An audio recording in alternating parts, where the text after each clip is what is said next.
दक्षिण भारताची उत्तर काशी समजल्या जाणाऱ्या बार्शी शहरामध्ये अगदी ऐतिहासिक काळापासूनच राजकारणाचा वसा हा महिलांनी घेतलेला आहे आणि तो पुढेही असाच चालू आहे. अनायसं बार्शी नगरपालिकेची निवडणूक चालू आहे. नगराध्यक्ष पद महिला ओपनसाठी राखीव आहे आणि अशाच मशाल हाती घेऊन नगराध्यक्ष पदासाठी उभ्या असलेल्या माजी नगराध्यक्ष विश्वासभाऊ बारबोले यांच्या सौभाग्यवती निर्मलाताई बारबोले आपल्या सोबत आज आहेत. त्यांच्याशी आपण एकूणच चर्चा करणार आहोत की बार्शी नगरपालिकेच्या समस्या काय आहेत, नागरिकांना कोणत्या समस्या जास्त भेडसावल्या आणि त्या नगराध्यक्षपदी जर निवडून आल्या तर त्यांचा एकूण पुढचा अजेंडा काय असेल याबाबत आपण चर्चा करणार आहोत. नमस्कार निर्मला वहिनी. नमस्कार. बार्शी शहराला म्हणजे राजकीय वारसा हा महिलांचा लाभलेलाच आहे. अगदी आपण माजी आमदार माजी नगराध्यक्ष प्रभाताई झाडबुके यांच्यापासूनच आपण तो वसा बघितलेला आहे. तर आता नगराध्यक्ष पदाची निवडणूक होतीये.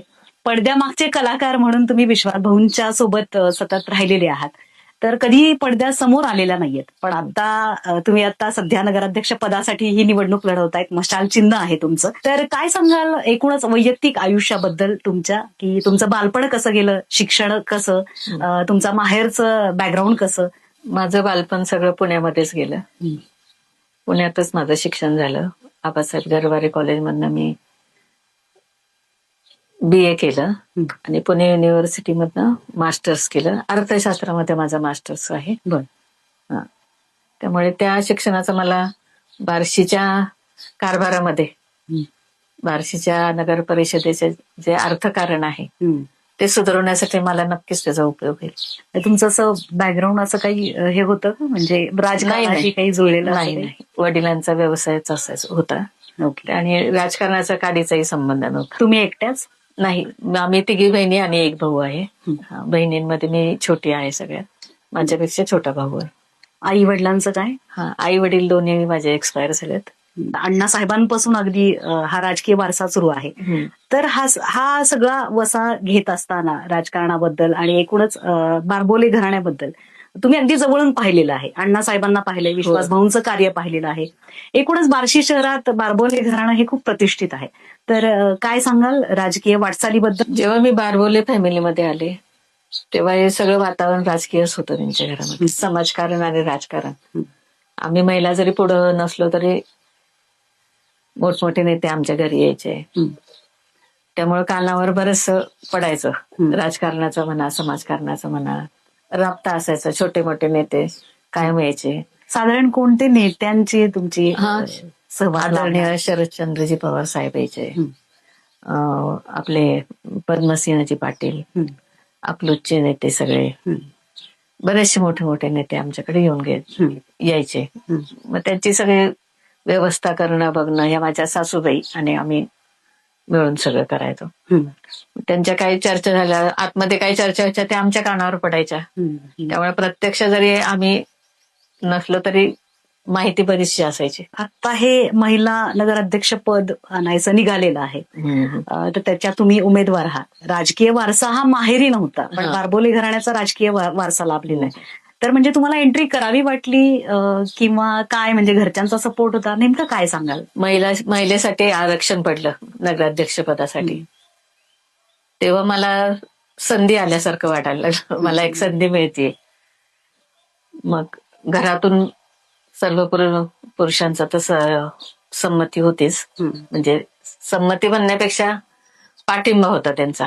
आमदार माननीय सुपल साहेब, महाविकास आघाडीचे नेते यांनी सपोर्ट केला आणि ही उमेदवारी मला मिळाली. सर्व नेते मंडळींनी ठरवून उमेदवारी निश्चित केली. विशेष विश्वासभाऊंचा पाठिंबा कसा मिळाला? घरातून मला त्यांचाच अगोदर पाठिंबा मिळाला. त्यांनी मला जास्त प्रोत्साहन दिलं. आता इतक्या प्रभागांमध्ये सगळ्या एकूण बार्शी शहरात फिरलेले आहात. आता तुम्ही सांगितलं की राजकीय वारसा नाहीये माहेरचा, पण बारबोले घराण्याचा राजकीय वारसा. मग मला सगळं. तर काय भेडसावले साधारण नागरिकांचे प्रश्न, मूलभूत प्रश्न, विशेष करून महिलांचे प्रश्न? कुठल्याही व्यक्तीला विचारा, पहिला प्रश्न पाण्याचं काय करणार. तर मी त्यांना असंच म्हणते की तुम्ही जर आम्हाला संधी दिली तर पहिला महत्वाचा प्रश्न म्हणजे पाणी. नियमित पाणी, स्वच्छ पाणी. पहिला अजेंडा तोच आहे की शहराला स्वच्छ पाणी पुरवठा आणि नियमित पाणी पुरवठा आम्ही करणार. काही ठिकाणी पाणी भरपूर आहे, वाहतंय, आणि काही ठिकाणी पाणीच नाही. वाहते असं कुठंच नाहीये. पाण्याचं म्हणजे नाहीच आहे. 12-12 दिवस 13-13 दिवस पाणी नाहीये शहराला. म्हणजे वैतागून गेलेले आहेत. महिला वर्ग सगळं वैतागून गेलेला आहे. कुठल्याही स्त्रीकडे जावा तुम्ही तो त्या म्हणणारच की पाण्याचं काय. त्या एवढ्या त्रासून गेलेल्या आहेत की जरा समजा मी त्यांना म्हणलं की आम्ही दिवसाआड पाणी पुरवठा करणार आहे, ते म्हणलं आम्हाला दिवसाआड नको, आम्हाला 4 दिवसांनी दिलं तरी चालेल, पण पाणी नियमित द्या. हे त्यांचा खूप मोठा प्रश्न. बरोबर. आणि तो आम्ही नक्की सोडवणार. मी जर मला संधी मिळाली तर मी नक्की तो पहिला प्रश्न त्यालाच प्राधान्य देणार. दुसरा प्रश्न आहे गटारींचा. आता आम्ही सगळीकडे फिरतोय, अक्षरशः दुर्गंधी आहे, गटारी अक्षरशः तुंबून गेल्यासारख्या आहेत. आरोग्याला पण घातकच आहे की लहान मुलं खेळतात. अशा कित्येक जणांनी तर सांगितलं की मुलं आमची खेळता खेळता गटारीमध्ये पडतात. जे दुर्भाग्यच म्हणायचं की एवढ्या सुद्धा सोयी सुविधा आपण जर देऊ शकत नसेल तर. हे पाहून सगळं वाईट वाटतं आणि मग एक असं मनात येतं की आपण हे करायचंच व्यवस्थित सगळं. सगळे प्रश्न यांच्या मार्गी लावायचे. रस्त्यावरचे खड्डे आहेत, खड्ड्यांमुळं आता महिला जॉबसाठी बाहेर पडतात, कामासाठी बाहेर पडतात. गाडीवरनं जाताना किती त्रास होतात त्यांना खड्ड्यांचा, साड्या अडकणं पडणं. मग ते रस्ते दुरुस्त करायचे, याला पण प्राधान्य देणार आहे. आणि ज्यावेळेस आम्ही गल्ली बोळातनं फिरतो, अंतर्गत जे रस्ते आहेत त्याची तर परिस्थिती इतकी वाईट आहे की म्हणजे जायचं कसं आपण चालत तिथपर्यंत, मतदारांपर्यंत पोहोचायचं कसं, हा सुद्धा खूप मोठा प्रश्न आहे. तुटक्या मुटक्या फरशा टाकलेल्या आहेत त्या गटारांवर, हे आहे म्हणजे सगळं अडचणीच आहे त्यांचं. तर अंतर्गत रस्ते प्रामुख्याने आम्ही जास्त चांगले करणार आहे. त्याची दुरुस्ती म्हणा, नवीन फरशा टाकणं करणं, हे सगळं व्यवस्थित करणं. आता इतक्या प्रभागांमध्ये किंवा बार्शी शहरात फिरतायत, तुम्हाला स्वतःला वैयक्तिक काही असे म्हणजे खूप दिवसांनी महिला सगळ्या बाहेर पडलेल्या आहेत, तर तुम्हाला असा काही त्रास स्वतःला जाणवतो का? त्रास म्हणाल तर त्रास मला अजिबात जाणवत नाही. लोकांचा प्रतिसाद आणि प्रेम बघून माझी ऊर्जा अजून वाढते.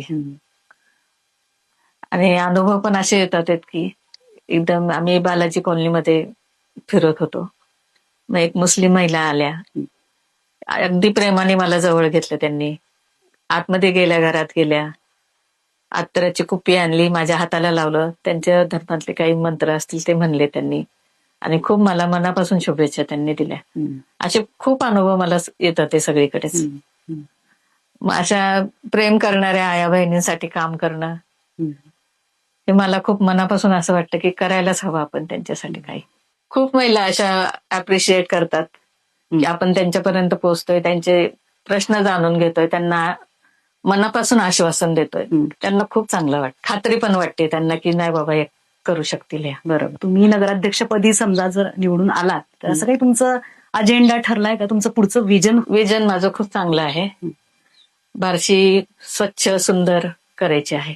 संध्याकाळच्या वेळेला असं मुलांना, बायकांना वाटतं मुलांना घेऊन कुठेतरी बाहेर जावं, फिरावं, थोडं मुलांना पण चांगलं वाटावं, असं ठिकाणी घेऊन जावं. पण बागांची अवस्था चांगली नाहीये, तर बागांचं सुशोभीकरण करणं, ज्या बागा आहेत ते मेंटेन करणं, जिथे शक्य असेल तिथे नवीन बागा निर्माण करायच्या. ज्या गोष्टींसाठी जे निधी आहेत ते पूर्णपणे वापरले जाऊन त्या गोष्टी करणार म्हणजे करणार. असं ऐकिवात आहे म्हणजे, आणि आपण पाहिलं पण आहे की राजकारणात मग ते कुठलंही राजकारण, ग्रामपंचायत पासून ते नगरपालिका, अगदी आमदारकी, खासदारकी, कोणत्याही राजकारणामध्ये जेव्हा महिला लोकप्रतिनिधी म्हणून निवडून आलेली असते, पण सगळं तिचं पद जे सांभाळलं जातं ते पुरुष वर्ग सांभाळतात. मग ते तिचा मुलगा असेल, तिचे पती असतील किंवा तिचे नातेवाईक पुरुषांपैकी असतील. तर असं तुमच्या बाबतीत होईल का? काय वाटतंय? असं होणार नाही. मी एक स्वतंत्र व्यक्ती आहे, मी त्यांचं मार्गदर्शन घेईल, पण निर्णय हे माझे असतील. कारण संविधानाने महिलांसाठी जे राखीव महिलांसाठी जागा सोडलेल्या आहेत, महिलांना सशक्त करण्यासाठी आहेत. अनुभवांचा त्यांचा आपण फायदा घेऊ, पण निर्णय हे माझे मीच घेणार आणि ते लोकांच्या हिताचे, बार्शी शहराच्या हिताचेच असतात. बार्शी नगर परिषदेचे काही महिला बचत गट आहेत, व्यापार संकुलं आहेत. व्यापार संकुलांमध्ये फक्त पुरुषांचे व्यवसाय चालतात. खरं तर महिलांसाठी पण हे व्यासपीठ मिळायला पाहिजे नक्कीच. साधारण 550 बचत गट आहेत, त्यांच्याही व्यवसायाला काही संधी मिळत नाही.